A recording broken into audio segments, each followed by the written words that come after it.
2, 1. Hey, what's up? Jaredog here from the Bar Comic on YouTube, jaredogcomedy.com. Supposedly the barcomic.com is working, but every time I hit it, it doesn't work. And I hate dealing with the people at my domain service, the tech people. They always give me some weird internet code that I have to try to figure out to make it work. It's supposed to just work as is, and when it doesn't, that means there's something fucked up, and if it's fucked up, I can't figure it out. That's why I need the technical support people from the domain service to figure that out. But anyway, hit the subscribe button. Follow me on Facebook, the Bar Comic on Facebook. I'm all over the place. I ramble into my phone when I'm traveling between gigs. Number one, helps me stay awake. I barely get any rest at night in hotel rooms after the show. Number two, just helps me kill time. I get a lot of thoughts, man. I get a lot of thoughts. I like to throw this shit down, put it up on a YouTube channel. I can check back with it later on. I actually learn more from this shit than I think anybody else does. You know, I don't even know how many people watch this. What, 25 fucking views on the last video or some shit? It's not like some super crazy popular viral video effort that I'm putting in. This is just for my video blogging purposes. I'd like to record as much as possible. Coming back from a weekend in Michigan doing the He Said, She Said comedy show with Katrina Brown, and we do a Q&A encore bit with the audience after we wrap up each of our sets. And then what I try to do is, if they have a good enough Wi-Fi signal, we will broadcast that live on Facebook. It's a lot of fun. We engage with the online audience and get our shit out there and get a lot of views. It's a lot of fun to do that. Sometimes it doesn't always work, but when it does happen, it is great. In fact, I'm able to book gigs off of it. I think the last 2 times we've done a live Facebook broadcast of just the Q&A part, which is like a 20, 30-minute encore bit after we wrapped up the rest of the show. We've actually booked gigs. I'll go back and I'll hit the post button, and in my message folder there'll be 2 people saying, hey, what does it take to bring your show to our venue? I love doing it. I think this is a magical, fucking wonderful world we live in, where we have these broadcasting stations literally in the palm of our hands, like I'm doing right now, videotaping this shit. Back in the day, see, I've always been into videotaping. I mean, I've never really been like into videography or any of that kind of crap, just for fun, just for posterity purposes.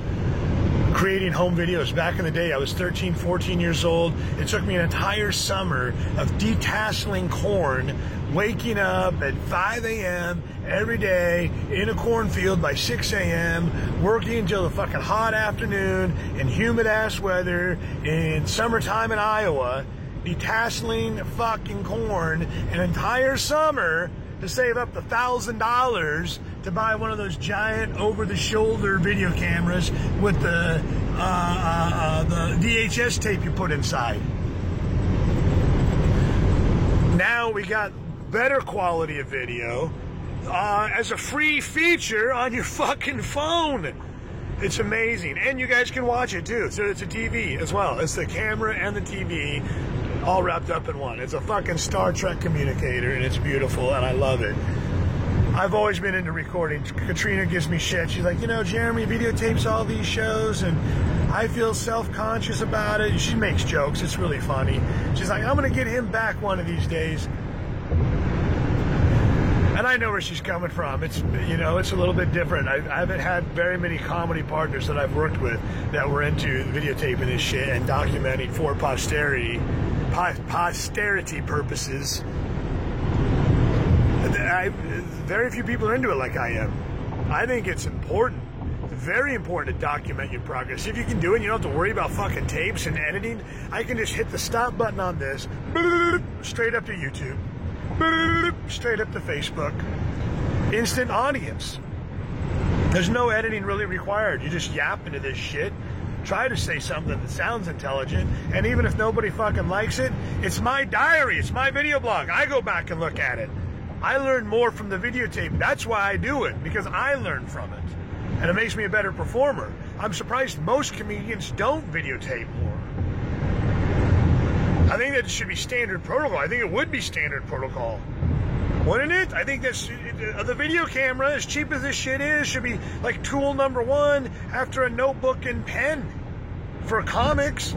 I videotape every goddamn set I do, or at least I try to. If I don't, I try to at least record the audio on my phone. I've always had an audio recorder or a video.